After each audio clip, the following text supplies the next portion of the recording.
When I tell you, when I asked the question for this Controversy Friday 2 weeks ago, you do not hold back. You didn't hold back. Like, I have so many answers from you that I actually think I won't be able to fit all of them in the video. I did screenshot them all, so I tried to make as many as possible, and if I still have time once my face is ready, I will probably just read them to you and react because hilarious fucking comedy makeup gold.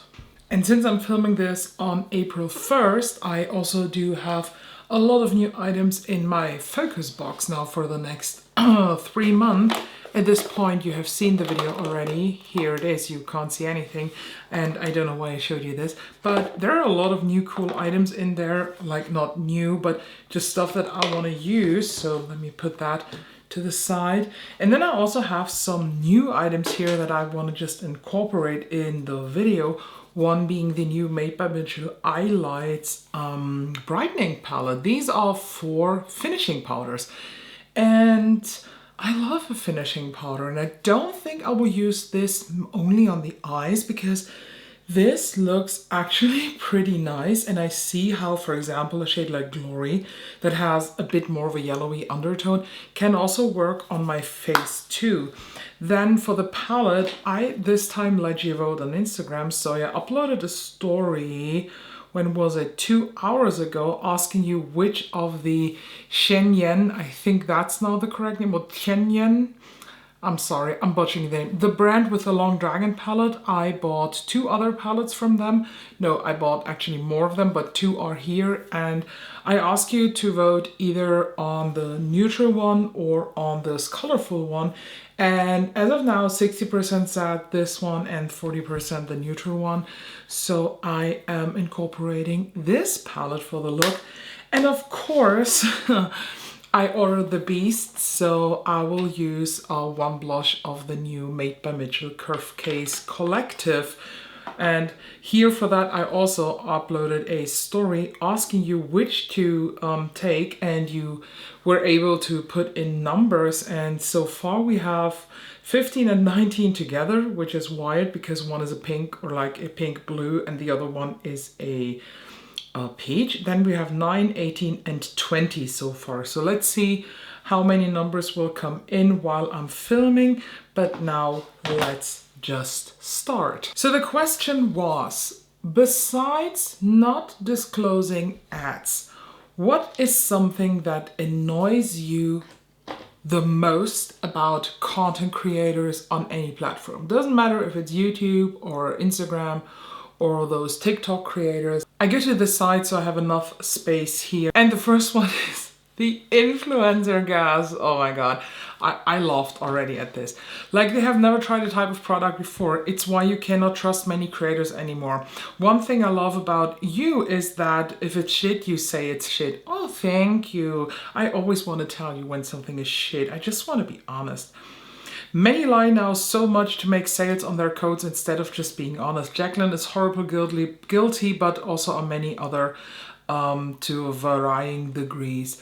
This is something I never ever understood in this field, because I don't have to love any product or like every product from a brand just because I have affiliate codes with them. So for example, I can happily say that I love this new base clear eye primer from Gloss Gods Cosmetics. I am affiliated with them and I can highly recommend buying it. And when you buy it, use my code, of course, Ella which is in the info box. But I can also say very, very proudly that the What's Your Power palette, or I think it's not available anymore, the Lavender Skies palette, I didn't like. And the reasons are simple. It's not my color story. There is nothing wrong when you don't like a product and you have kind of a professional relationship with a brand. That is what a professional relationship is about. Professionalism. And my guess why so many creators, beside the money greed, of course, are lying is because they have maybe that's just a wild guess. a wrong understanding of their relationship with a brand. It's called influencer marketing. Yes, that means a company is using a content creator to market their stuff, to use their audience to market their new releases, their upcoming launches, whatever. But the content creator this brand is working with is not a marketing company. It's a person. If you hire a marketing company, they will create content that you as a brand can post. If you are working with an influencer for that, or like a content creator, as you are saying now, then you have to be aware of the fact that this is a human being and they might not like it, which is completely fine. I have heard that in some contracts that creators have with brands are specific parts of you are not allowed to say anything negative about a product. Personally, I would never do this because if I have something negative to say about a product, I can say that. The question is, how do I say this? If there is like a marketing campaign that you have with a brand about a launch or so, of course I can say, well, this product has these and that characteristics, this and that is happening with the product, it's good for this and that, but it's not my type. And that is completely fine in my opinion, so no need to lie here. The new holy grail every day that you never see again. Yeah. By the way, I'm using the Pat McGrath Cosmic Chartreuse eye pencil today, liquid eyeshadow today, because I thought instead of doing what's kind of obvious with this palette, that would be black and red, I want to do the brown, a little bit of black for depth, some white to mix, and then do the green, maybe this, or maybe I don't need the black because I have this and that. Then this shade, this is like a super dark green with golden specks, and then maybe this bluish one and some glitter. I just want to do something different, so I'm starting with the Cosmic Chartreuse as base, but let's move on. I really dislike it when an influencer feels very negatively about something in their first try of it when they're not using the product as intended. It really makes me distrust their opinions, even if we align on other things. Meredith Shitberry. I'm sorry, I had something stuck in my throat. I truly think the Meredith Shitberry and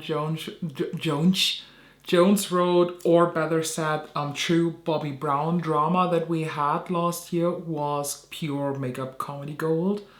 Like, the way Bobby Brown just fucked with this girl was amazing. By the way, have you watched Meredith Shitberry recently? She completely changed, like, her technique of pouring in 200 kilograms of foundation. She doesn't do that anymore. By the way, I'm honest with you, this eye color paint liquid eyeshadow does not go on the way I thought it would be. It shears out very beautiful, so I can still make it work, but I see how this is just an amazing eye paint. So here we have a longer one. This is actually this, plus then there is another part of that comment. So let's do it like thing by thing. The gasp, the run don't walk, the stunning, everything is exciting etc. The worst offenders randomly yell and claw at the camera with super long nails. Oh my god. I'm sorry that I have to do this, but do you know what annoys me the most? This, oh, even doing it myself is giving me feelings and I want to throw up. I hate that nail tapping. Brands do that. Content creators do that. Please fucking stop. Looks like they're scolding you if you watch without sound. That's, by the way, what I can recommend to check for overhyping. Watch without sound, and if they come off hilarious or scary, they are acting. Oh my god, check Jefferson Starfish and Michaela. I know that Jeffree Star is like a forbidden topic that you are not allowed to talk about, but I have to say that when he was allowed to talk about, and I don't watch him anymore because, I don't know, it's not that I have a problem with him, and I don't think all the things that is said about him are sometimes true. There is probably a pinch of truth in everything, but The internet does also over-exaggerate. I'm just not vibing with him anymore, but when I actually trusted a lot of his opinions, and the main reason actually why I fell out of trust with him was the fact that his own makeup line is so bad. But let's keep on. Every time they put the emphasis on their honesty, they're not. That's definitely an interesting thought, and this technique of watching a TikTok review without sound and then just seeing how they act, I think I have to try this. This is an amazing tip and technique you're sharing with us. No research, not even reading the brand's website on product explanation. Yeah, I mean, I have to admit though that I sometimes also don't do that.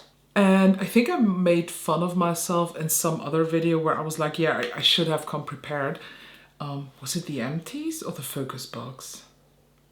I don't know. In some video I made a bit fun of the fact that I am not prepared in the video, but I personally do not work with scripts. Let me just say that. The only videos on my channel that are scripted or that used to be scripted were the brand reviews.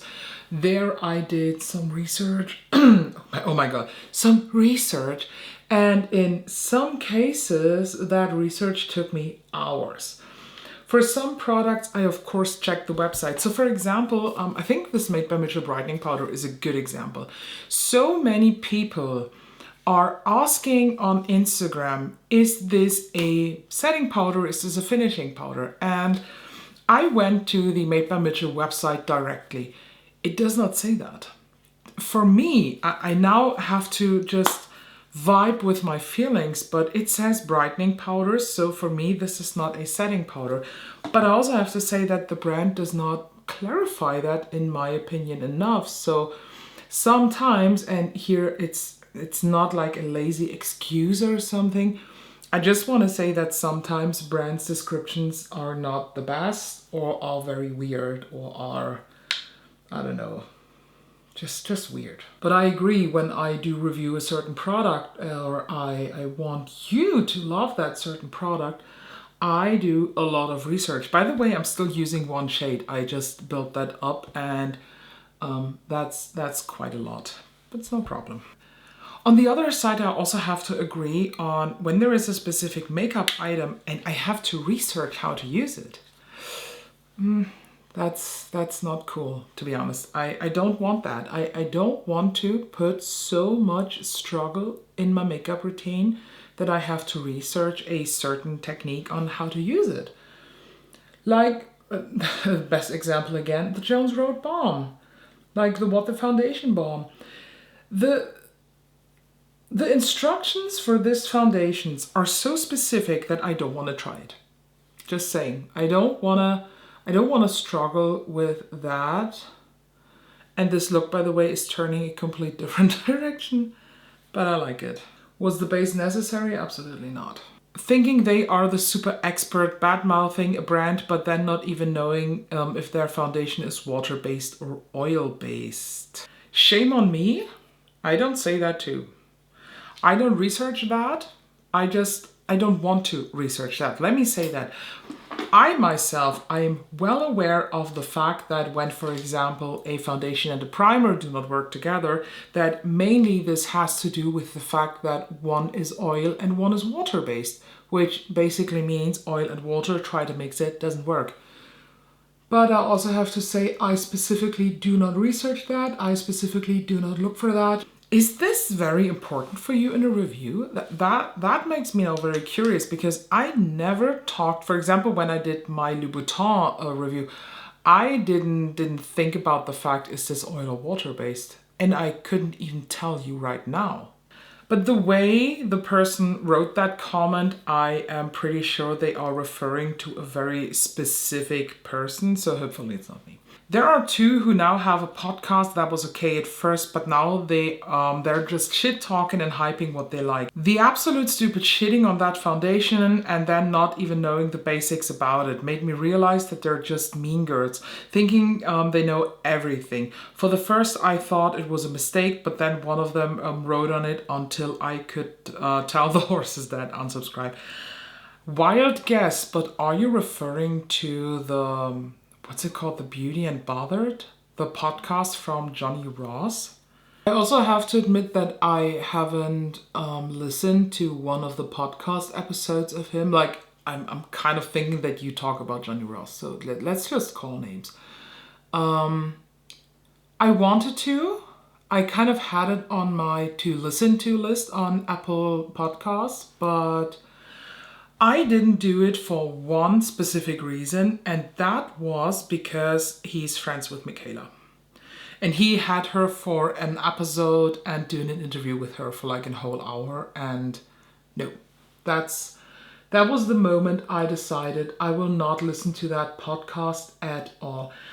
I do follow him on Instagram, I think, or did I stop following him? I don't know, somewhere I do still follow him, and I'm honest with you, I actually do miss his skits on TikTok. I do miss how it is to work at Sephora, because these videos were absolute gold. Oh, and kids in the videos, their faces shouldn't be on the internet, and definitely not their bodies. It's one thing if you see a kiddo blurred in the background and mostly their clothed legs because they keep mom company but played or read. But there's one creator whose kid walks in while she's filming, asks her stuff and is just disturbing her, and he's wearing just boxers.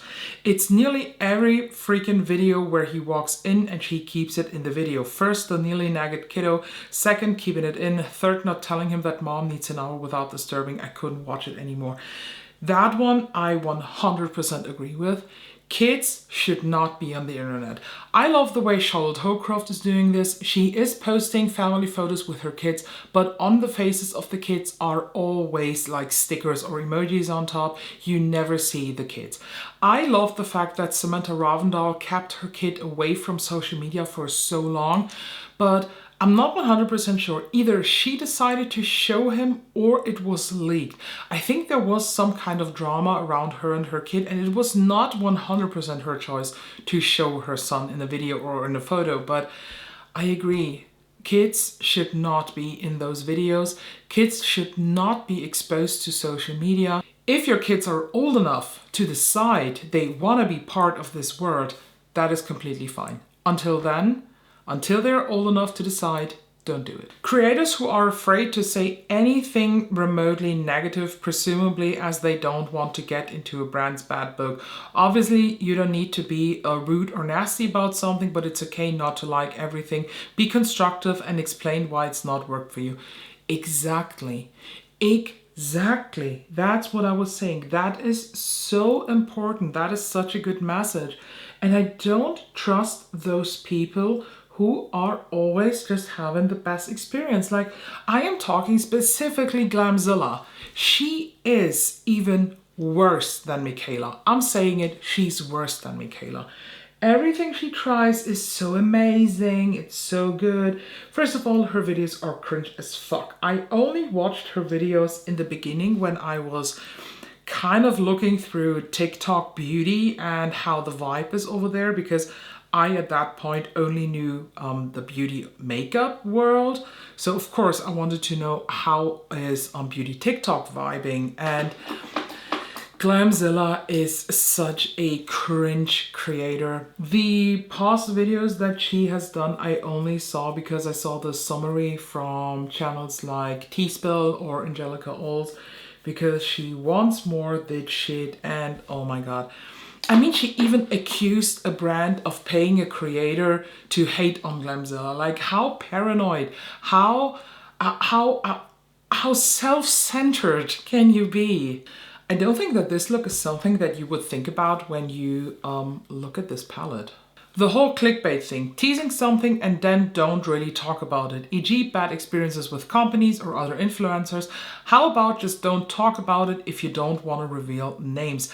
I want to know who is shady and who isn't. In most cases, I really don't condone the behavior, and I don't want to support brands / people like that anymore. But without names, I don't know who to avoid and question now every brand or creator if they might be the one. Ooh, that's actually a very interesting thing. I am honest with you, I think most of those videos are for clout. They are definitely for clickbaiting, and I am 100% sure that a lot of the things that are mentioned in those videos are very exaggerated. Clickbaits in YouTube video names and thumbnails too. How many times I have seen phrases, is it any good? A big miss from brand X, too repetitive, big makeup fail, etc. And when you watch it, it's all about worshipping the product and perfect results. Oh, who could that be? Angelica, an Inquis, who could that be? Saying run, don't walk, but also continuously partnering with shady sponsors or brands. It's one thing if the influencer genuinely doesn't know that their sponsor is problematic, but if they continue to do it, it is just so very clear that they value money over possible harming their audience, and I can't put up with that. Here we have to draw a bit of a line. Okay, I have to admit now, you see a lot of happen in my face. I have to refilm that part because I just decided that all that I said, I think goes too deep. All I want to say to this topic is the term problematic is used in such a wrong way these days. I hate it. Not every brand is problematic because their founder in the 1930s or 40s did something that had to do with Nazis. Not every brand is problematic because they are not positioning themselves in a political statement. Not every brand is problematic because they do not have inclusive shade ranges and do not cover every undertone on earth. Not every brand is problematic when they do not have people of color as content creators that they work with. Please, and I'm not telling that person who wrote that, like, I do respect your opinion to the max. I just want to say from my perspective, I wish that we would stop using the term problematic brands. There are no problematic brands. There are, in my opinion, just problematic internet people at this point. And the thing just is, I can happily accept the fact that person A does not want to use that or that brand because what they do or what they stand for is against what they personally stand for. That does not make the brand problematic. Absolutely not. By the way, I splattered foundation here over my shirt. It is problematic for you, maybe, for your subjective view, but I feel like with the internet, with Instagram, with TikTok, this started to become a trend that what I find problematic, now everybody has to find problematic, and I think that is problematic. I find creators who always rave about everything disgusting, Glamzilla, they're not sincere, and I find creators who show off too much, which is very American, very arrogant. We had that topic a couple times at this point, and a lot of people just agreed on that. This showing off, these showing houses, showing the lifestyle is a very American thing. Europeans are much more for themselves. We do not show off that bad or like that much, let's just say that. And is that okay? I don't know. I personally think that the American showing off lifestyle is not okay. I think this just fires into this, oh, if I don't have this, I'm not as good as the other person. I don't think this motivates people. I don't think this helps people. But on the other side, who am I to judge this? It's just my 2 cents. Here we have another long one. Showing off their entire lives from their houses, the content of their handbags, the vlogs of things they do, getting personal videos, asking anything. But then complain when certain followers become too personal in their questions and want to know too much about their lives. And sometimes making whole videos on how they dislike it when followers do that. Hey, you're the one banking on a weird parasocial relationship. You could have decided to keep certain things strictly separate. There are enough successful YouTubers, influencers who succeeded in separating their most personal lives from their job. Excuse me while I don't care that you cry all the way to the bank.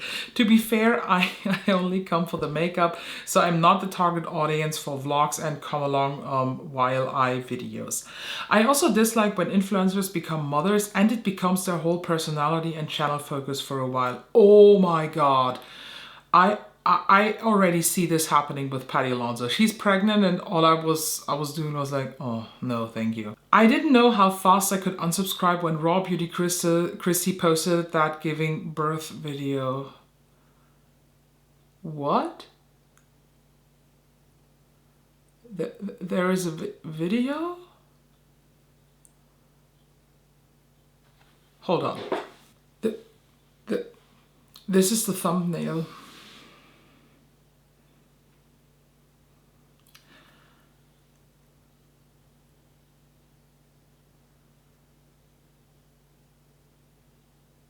First of all, it's an hour 15. Second of all, it's called traumatic. And third, what is that right picture where she's open up like a chicken? Be right back. I have to throw up.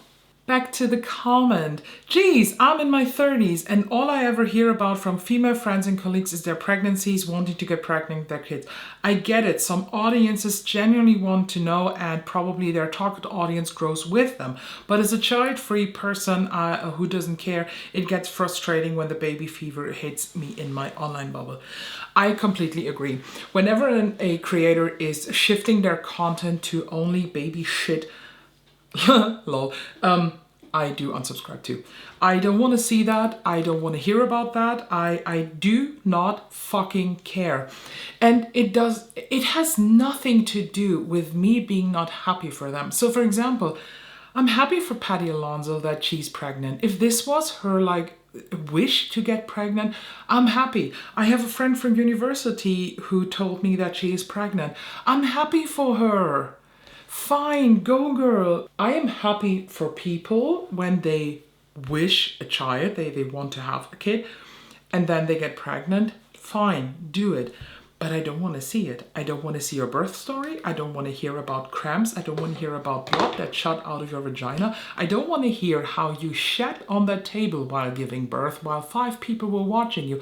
I don't want to hear how a thing in the size of a watermelon is pushed out of your vagina. Thank you. I'm happy for you that you are able to enjoy this experience, and I'm happy for you that the thought of having a little human being in your responsibility is not making you afraid of it. I'm fine for that. But I agree. I am also child-free, and I don't want to have kids. I never wanted, I never will, I never have, and it will just not fucking happen. So don't bother me with your child stuff. Make another YouTube channel for that. Fine, do it. Make another Instagram channel for that. Fine, do it. But do not put this in your beauty. Thank you. Creators that hype up awful products due to having an affiliate code with a company and will make money from their subscribers even though they know people will be wasting their money on a terrible product. Very interesting, by the way. This discussion under this specific comment went in the direction of Odin's Eye, which I didn't really expect to happen. So apparently Odin's Eye is not really loved. What's going on? I always thought that Odin's Eye is a very popular brand, and personally I am a big fan of Odin's Eye. I just think that their past releases are really bad, and I was not a fan of their new collab that they launched. I didn't buy it at all. Their Christmas collection was a big meh for me. The holiday, that was great. Saying like every second word. I understand it's a generational quirk, but it's annoying and lazy. Please find some new ways of explaining yourself. I think I'm guilty of that. I think I do say this a lot, and I do apologize. To me, English is not my first language. If you have substitutions for that, what can I say instead? Please let me know. I'm happy to learn, and to be honest, I call myself very fluent in English. I do even have a like certificate or degree or whatever in business English, But there is just a very big difference between the English I learned from movies or TV shows or YouTube and slang English. I learned so many slang like sentences and words that sometimes when you comment, I have to Google what that means in German. And then it makes sense to me. The other saying is, I really, really love this, or I love, love, love it, with no explanation why. Okay, creator enjoys a product, but I want to know the qualities of the product and that elicit that response. That elicit that. See, that is something I should Google before what that exactly means. If I hear these sentences in 2 consecutive videos by a creator, I unsub. I think it's a good thing that you're still here, because I feel like I do say this often, a lot. But the reason is, I also feel like I kind of say the same explanation about product the whole time. For example, what should I tell you about this eyeshadow palette? Why do I love this so much? I love the quality, I love the colors, I love how intense it is, and I love Chinese makeup. And that is probably the thing that I can tell you about this palette, the Dragon palette, the other palette, the Flower Nose palettes, and the Girl Code palettes. Should I tell you all the time the same things? I know what you mean and I get it. And I also understand what specifically you are meaning. If a content creator is reviewing a product and is saying, I love it, why do you love this? Why in your review is this doing better than maybe a different product from a different brand? When it comes to favorites or so, I actually don't mind when they just at this point give you a glance of the makeup that they just enjoy for the fact of enjoying it. I did not expect this look to turn out this way, I'm honest with you. I'm running out of time, by the way, but that doesn't matter. Creators who forget the rest of the world exist. Sadly, this tends to be mostly American presenters who do this. They might wonder why a product is released that does not seem to align with their season, or assume other countries have access to the product easily obtained in the US. Even a few Australian and New Zealand creators cater for the US audience over their home country audience. I get what you mean, but I also have to say, should we really care about that? Like, I saw a new post, and this has nothing to do with a makeup release or something, but this was the very, very sad announcement of the death of Christina Brooke. If you don't know her, she was a beauty and I think also a bit of a fashion creator. I watched a couple of her videos because she did very interesting 5 looks or like 5 days using Natasha Denona palettes, for example, to show the variety of these palettes. And I didn't subscribe to her, but I watched her every now and then. And she sadly passed away already in November. Nobody really knew it, and it kind of was made public a couple of days ago. And please don't slap me now for that, but on Beauty Guru Cheddar, somebody posted that she has passed away. And one of the comments underneath the post was how they are not happy with the fact that other creators are posting about her death and doing this like condolence post on March 31st, because you always have to consider the time zones and that other countries already have April 1st, and you have to be aware of that because other countries can misunderstood that as April Fool's. Like, first of all, who with a healthy mind will do a death announcement as April joke? And here it is. Do I really have to think about that? Do I really have to, when I talk about a certain thing, always have to have other countries and other seasons in considerations? Do I really have to? It's my personal point of view. I don't think that they always have to. What I do agree on is that you maybe can think a bit further. For example, the Glaminatrix Rich Romantic palette made completely sense because it was for Australia fitting, not for the US. It was also not fitting for Germany, so my first comment was, why the fuck is this looking like a spring palette? Yeah, because they are an Australian brand, fine, take that off, but I don't think this is such a big problem. The bigger thing for me personally is the fact that a lot of Americans seem to be very entitled in a way that They always expect that every single brand is launching their shit in the States first, which is clearly not the case. Fenty Beauty, for example, has a lot of their stuff released in Europe at first. Sephora collection stuff is released in Europe first because it's a French, like LVMH, the mother company, is a French brand. So of course it's launched first in Europe, in Australia, I wanted to say. Then also the fact when certain things are launched in Asia first. And then people are be like, oh my god, the shade range is only Asia targeted. Yes, of course, because they launched in Asia first. Am I annoyed by this and have I made comments about this? Yes, I have, because sometimes these products that are released in Asia first are really exciting and I want to try them. But I can't because nobody knows when they are coming to Germany or the rest of the world. But I get what you are saying. Please don't take this wrong. But I don't think that a content creator who is talking from their point of view, we're not doing public services, we're not a marketing agency who has to consider every single matter or every single piece of the world. I think it's fine to just sometimes you view things out of your bubble. What kind of magic is this? Do you see this? This is a blue highlight. This is what I'm wearing on my inner corner. Not blue highlight, blue shade. And it turns pink. Very cool. Some of my favorite creators are from South Africa, the Netherlands, Germany, and Indonesia. They tend to understand the pains of getting things shipped from overseas, waiting upwards of a year to have new products released in their country and share the same seasonal colors with us Aussies. Aussies? Again, I get what you're coming from. I get what you want to say, but I mildly disagree on that here. I don't think a content creator that is creating content in their bubble has to always think about other countries. Let's switch over to the Instagram comments, which is good because I'm nearly done with the makeup. First off, we have a German answer. Let me translate that to you. When they all of a sudden are financial pros just because they got rich.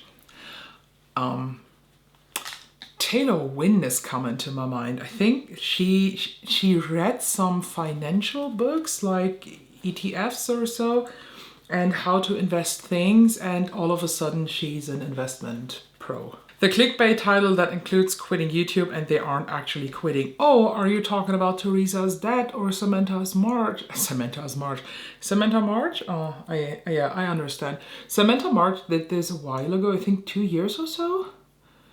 And in that video, I remember, it was the last video I actually watched from her. In that video, she was crying about how YouTube mistreated her and all her follower counts are just getting lower and lower. She doesn't make enough money out of it. And I'm like, well, girl, maybe it is because you are just living a lifestyle nobody is really connecting to. You are at one point saying that you have to cut down the makeup spending and you have to switch to drugstore now. But at the same time, you're posting photos of you and your girls on a Vegas night out, like as if this is cheap. And I haven't even watched the Teresa's Dad video. I just saw this on the Beauty Guru subreddit and people were super wild because this is like clickbait. I said in a Get Reddit With Me where I talked about this last week that, last Friday actually, there is a difference between clickbait and clickbait. I do clickbait because I do want you to click on the videos, but I'm not lying in the title. I just take things from the video that probably get a lot of attraction and put it in the title. So yeah, it's also clickbaity because you want to click on it because I grabbed your attention, but I'm not lying in that. Do you know what I mean? Making the same videos as everyone else to get more views. This is a very interesting comment because I feel like, what type of videos are you referring to? That would be very, very interesting to know. I feel like in the beauty space, there is just a very limited type of video you can do. You have reviews, you have Get Ready With Me's, you have short form content, you can do swatch videos, you can do talk through videos, you can do more in-depth videos on techniques or so. But what exactly do you mean with that? For example, I did not come up with the idea of posting commentary content on new releases. I saw this on Samantha March and Angelica Ninquist, and I really enjoyed that type of video. And I thought, I have so many thoughts about this, I want to do that too. And that was actually the moment where I decided, you know what? I really want to do my own YouTube channel. I do want to make my own comments because I disagreed on a lot of the comments and I was screaming at my phone or iPad when I watched these. So yeah, thanks to actually Angelica Ninquist and Samantha March that I am now doing YouTube. Especially Angelica Ninquist, because she kind of proved to me that even though I'm not 16 or 20 anymore, I can still start a YouTube thing. What I agree on and what in my mind came as first thought here with this comment was the food trend videos. Everybody was doing like strawberry cake makeup, vanilla makeup, this makeup. This is annoying. And I think you mean that, or I assume you mean that, and I don't like that. Creators swearing the product is their holy grail every time they try something new. Oh, yeah.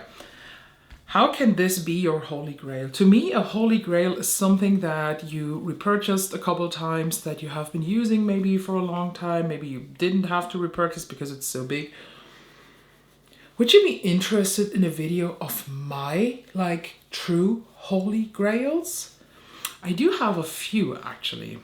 I don't think I have something in every category, but I have a few. Let me know. Creators saying you need this for everything. I find it irresponsible. Why? A genuine question. Why is that irresponsible? They want to sell you something. Of course I will tell you, oh my God, you need that. But in the end, the purchase is done by the person and not by the creator. No one is forcing you. The creator is not telling you, you need this, you have to buy this, or otherwise I will eat your dog. No, no, no, no. You're the one who decides to buy it. You're the one who decides that the creator is influencing you. I'm sorry, but this is kind of lining up with this... we have a very sensitive society at this point, and sorry, I just don't give a shit. I'm honest with you. I don't think it's the responsibility of the creator that you buy something. Definitely not. And I don't think you can blame a creator that you bought something that you didn't like. The only one to blame is yourself. Creators are people who you can trust to a certain point. But I'm honest with you, this is a very interesting thought. Let me know in the comments if you agree with that, or if you agree with my point, or if you have a complete different point of view on this. I think it's not irresponsible. It's their marketing tactic. It is their way of making you use their codes, and at the end, you are the one who decides to use the code. You are the one who decides to make the purchase, not the creator. They can still support the brand or be on their PR and all, but at least acknowledge this is an issue people are concerned about. I think this is a very, very good midway between using that and maybe you don't want to lose the money, because not everybody is caring about that, and showing responsibility towards the people who are concerned about that and towards the artist. I personally have a big problem, not with the AI using, I have a big problem with Ainsley Rain and the way they managed, or the way they decided to communicate with that. I think this was just the most shit thing ever, and I can't take them serious anymore. So I decided to not buy from them at all anymore. I gave away the one palette that I had, and I am kind of in the process of forgetting that I still kind of want to have Cold Moon, but no, I don't. I won't, because it's Ainsley Rain and I don't want to support that. Just talking about that and saying what happened is the same thing that I did with the Glamlight drama that happened to me last year. I can still use the product, but I can make people aware of what happened back then. Sudden screaming or loud singing. Oh, I hate that. I hate that so fucking much. Does Laura Lee that still? when I watched her a couple of years ago, she sang in her intro and I hated that. It was so annoying that I skipped it all the time. I've unfollowed Kaki because she self-diagnosed her ADHD, keeps treating it as if it is a cosmic joke and not a disorder, and basically I am really offended. I did get diagnosed for ADHD and ASD because both really fucked up different parts of my life, so to see Kaki treat it as it's a hilarious personality trait rubs me the wrong way. Also creators who keep talking about manifesting, it's not a thing, and Atlas Zodiac. This is a very strong comment. Thank you, first of all, for sharing your diagnosis with us. This is very, very great of you and that you trust me so much. And I agree. I have unfollowed Kaki a while ago because of basically similar reasons. She's very into zodiac and moon phases, and every video started with some shit of that, and that is not what I'm interested in. And then there was this thing where she not only diagnosed herself, she also did some like psychological diagnosis or like narcissists via YouTube, via their comments, or she said, yeah, you can diagnose a narcissist from this and that and that. And everybody who, first of all, is diagnosed by themselves or has anything to do with psychological, like I do myself, they are crawling inside. They are like, shut up, bitch. Like, this is, no, you cannot say this in a YouTube video and think you are super cool. And I also hate her whole personality. I'm honest with you, I found her hilarious in a couple videos.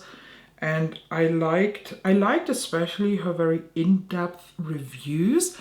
These were very, very, like, given me some infos, but I have an art degree, and that's why I can colors do better than you fucking piece of shit. Call me a bad spirit, but political statements or acts against my values. I won't call you a bad spirit for that. I'm just saying that my personal opinion on this is makeup and politics should not go together.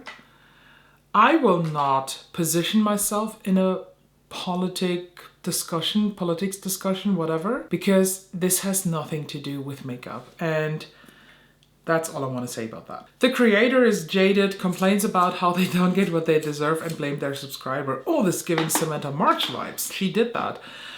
Yeah, this is not cool. Why should you blame your subscribers for that? Massive hauls and equally massive declutters. I'm honest with you, I hate hauls. Whenever somebody is uploading an Ulta haul, Sephora Spain haul, no, I'm not watching it. I don't like hauls. I think they are, again, a showing off manner. I did a haul a couple weeks, like 2 weeks ago at this point, over on TikTok, where I unboxed this Asian makeup that I bought because I was just so excited. And this was the first time that I actually did a haul.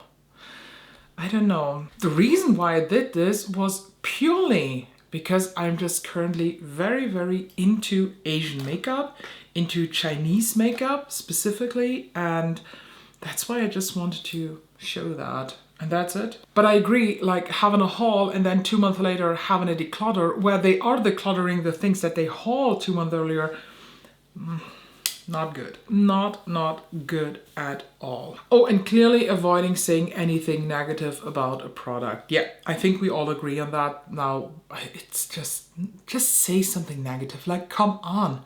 Not everything is for everybody. It's unbelievable. Being overly excited about all the products, never disliking anything. See, we all vibe in the same way. I love it.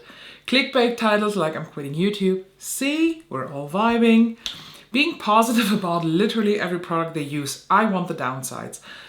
I just love how y'all and I have very similar opinions on that. And that is actually it. We made it through all the comments. I hope I did not forget any comment. I know sometimes people answer on the Instagram stories with a DM, and I do screenshot that, but sometimes I delete that and then I forget. So Hopefully I was able to capture all of your tones and voices. Thank you very, very much for sharing this with me. I just want to say that you can happily disagree with me on certain topics. I'm sure you disagree with me on a lot of these topics, and I'm also sure that I disagree with you on a lot of topics that are maybe not spoken about here. But that's okay. That is the goal. I want to create a space here on YouTube where you can share your opinions, I can share my opinion, and neither of us is like mad about it or is crying about it or is blocking each other.